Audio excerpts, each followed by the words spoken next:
Hey everyone, JSD Cool here, and welcome to another episode of Cool Craft Season 2. Now, in the last episode, we did a lot of work in the Nether, surprisingly of all things. So, we installed 108 beacons right down here in the Nether. And, we also installed a whole bunch of redstone here in the Nether, as you can see, and it has done its job. I have tested this, and it does appear to be working. But now, where we left off last episode is I had just installed the stations up here. These things, which you can pay or do stuff to activate this gigantic grid of beacons here in the Nether. So, today in this episode, the first thing that we are going to be doing, or I'm going to be doing, is I'm going to be actually going to be getting the season pass stuff filled out, and then I will be writing a whole bunch of signs that I have to post on all 5 of these locations that exist around the Nether. Most of them are actually quite close to each other, because there's one there, and then one right here. The only ones that are not too terribly close to other ones is the one here by my base and JRD Cool's base. But yeah, let's get on to doing stuff with the book. Alright, so I have drafted up the book that will serve for the season pass, and I'm going to read it to you now because people don't like to read. So, this pass entitles the holder of this pass to activate the central Nether beacon grid of it in a limited amount of time. Please continue reading for the fine print, because nobody will read the fine print. I'm making sure that you all hear the fine print. You're welcome. OT is 1. Go to an activation station. 2. Throw the book in the hopper. 3. Pick the returned book up off the floor. 4. Reinsert the book into the hopper if you wish to add more time to the activation of the grid. Disclaimer: every use of this book adds 4 minutes and 15 seconds, roughly, because that's about what I measured, of time to the beacon grid. Do not use this book to give anyone else access to free effects of the grid. Abuse of this will result in the pass being revoked, and I will probably end up just deleting the item from their ender chest via the game files. Don't test me. Any time added to the beacon grid using this pass can be revoked without notice, which essentially just means I can reset the grid if you put your book in there 50 times, and it's going to take like a day for the thing to turn off, because I don't want people getting free stuff. And subscribe to me, obviously. So that is what this is, and I don't think I should change this at all. So I'm gonna sign this. So Nether beacon grid in central season pass, NBG season pass. Okay.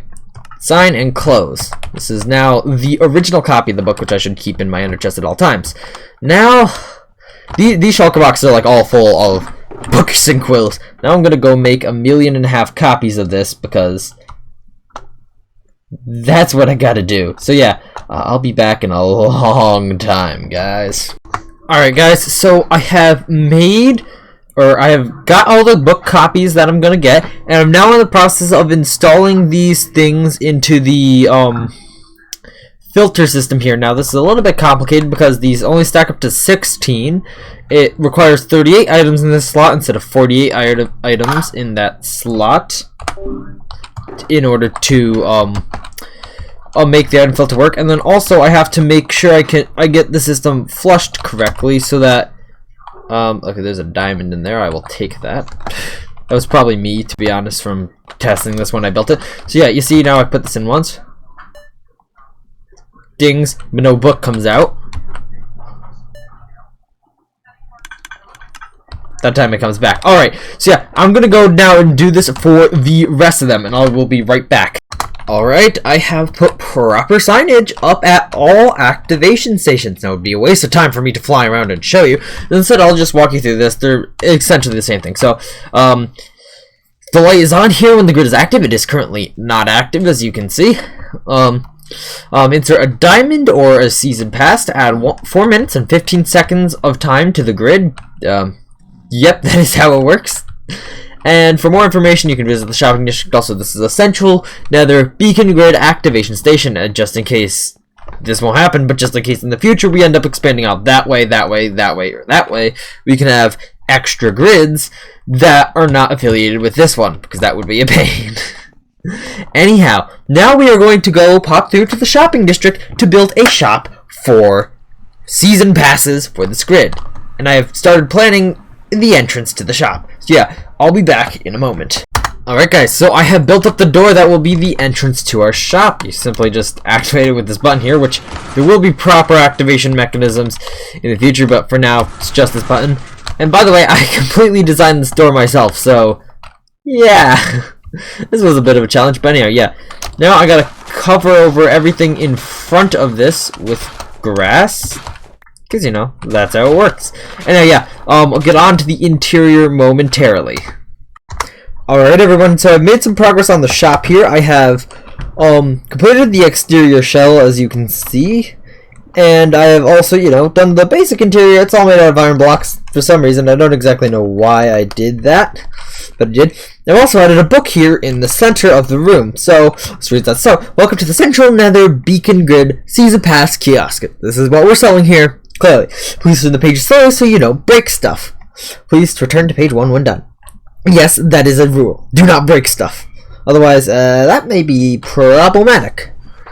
The Central Nether Beacon Grid, CNBG, is a grid of beacons in and around the Central Nether area that provides all paying customers, technically all non-paying customers too, with maxed beacon effects while in the range of the grid.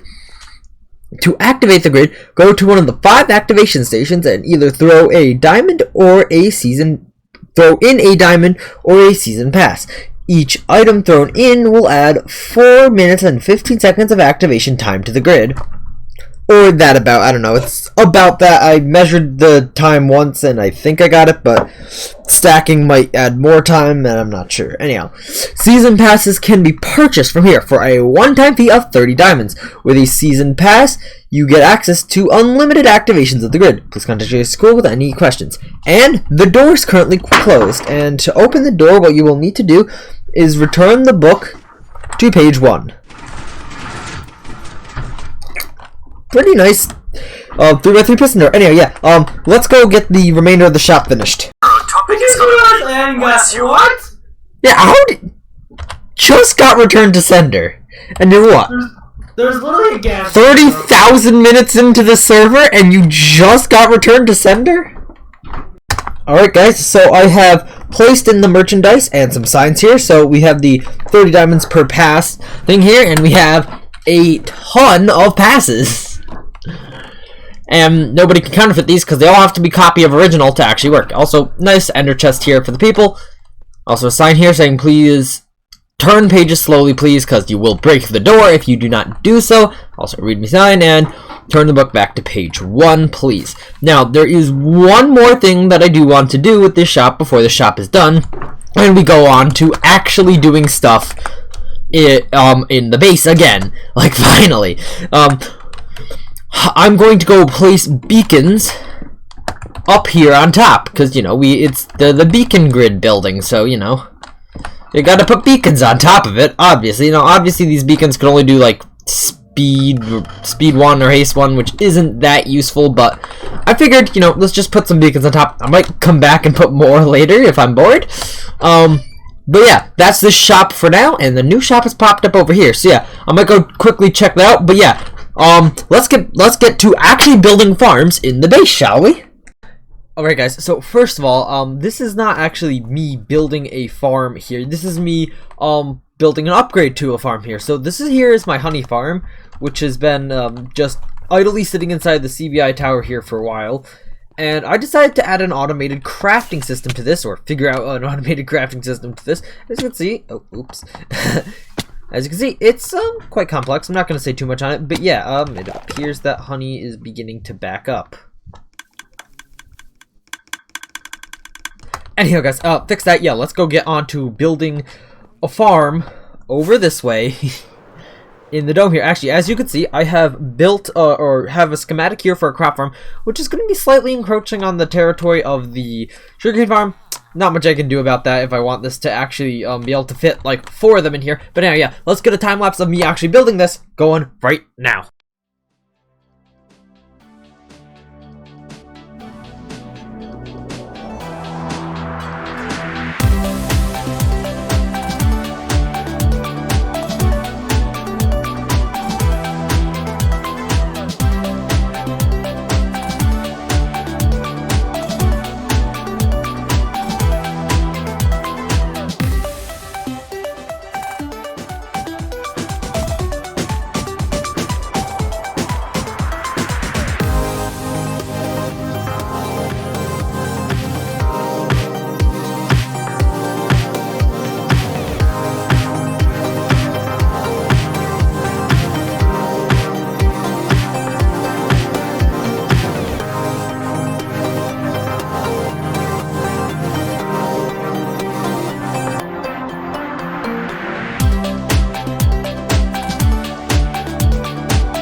Alright, this is done. It didn't take nearly as long as I thought it would, and I wasn't recording for like half the time of me placing stuff in because I pressed the pause button and forgot to unpause. But that doesn't matter. So we've got the whole thing in here, and we will be taking one of these idiots down here momentarily. But first, we gotta start placing in the crops for this farm, because actually don't place them at the edge. Villagers are, you know, quite bad at actually placing crops, especially because they spend half the day trying to sleep. They won't actually have a bed because they don't need it. But anyway, yeah, so this farm is a kind of old school-ish design, because in my testing I found that, although this might have just been because daylight cycle was off in that world, that it actually works best if you just put a villager in here alone and then just have a minecart going underneath, and it'll just pick up all the stuff that the villager can't pick up, which would be great and obviously will work, although, you know, only for half the day, as I said just now. I'm actually kind of surprised that I had enough potatoes. No, I didn't actually. Whoops, I did not have enough potatoes here. Yeah, I will have to keep farming more potatoes, or just go scrounge and find a lot more. Actually, you know what? I have a better option for how I can get a lot more potatoes. Anyway, yeah. We now need to get one of these idiots into this farm. So yeah, I'm gonna go do that. Be right back. Boop. All right, farmer guy in, and I have got my hands on a lot of potatoes. So I believe I just gotta throw 4 stacks of potatoes at you in order to. 4 stacks of potatoes at you in order to get you to not be able to. I know that you want to sell me potatoes. Okay, you pick this stuff up. Your inventory's full. Good.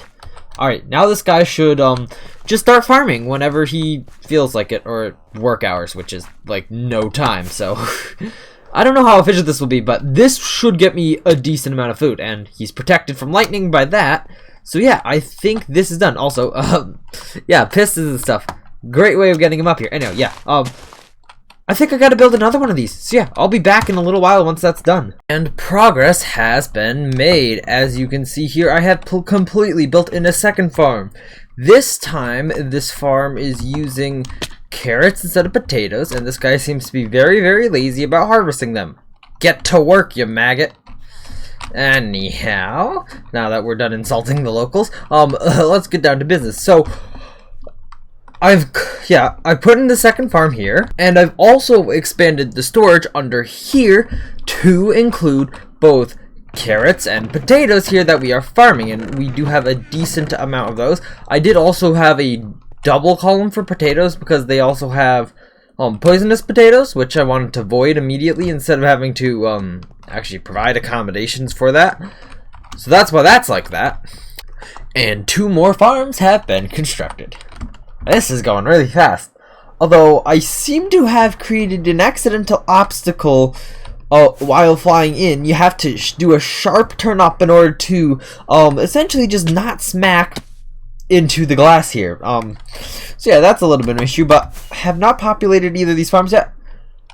But, I've noticed that one of the villagers appears to have gone missing. I'm gonna have to go get another one. Anyhow, yeah, I'm gonna populate these farms with food, crafts, stuff now. Now, both of these farms are completely populated with food, villagers, and a connection to...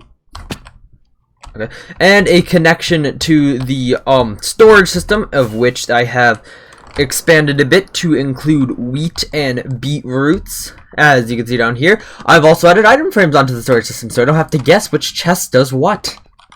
And we have a little bit of each. So, yeah, I'm starting to run low on time to actually record this episode. Tomorrow's Easter Sunday, and I'm hoping to record this upload this episode on Easter Sunday. So, yeah. Also, hopefully, after I've done editing this video, I am going to be doing a live stream. Oh, well, it would have already happened on the day before this video uploaded, because the day before I'm recording this clip, my internet got a 5x speed boost. For only $7 more a month. Yeah, okay, that was interesting. But yeah, hopefully the stream went great. But for now, I'm gonna have to say thank you all for watching. Hope you enjoyed. Please make sure to like and subscribe. Check out the Discord linked in the description, and I will see you all in the next episode of Cool Craft. Bye.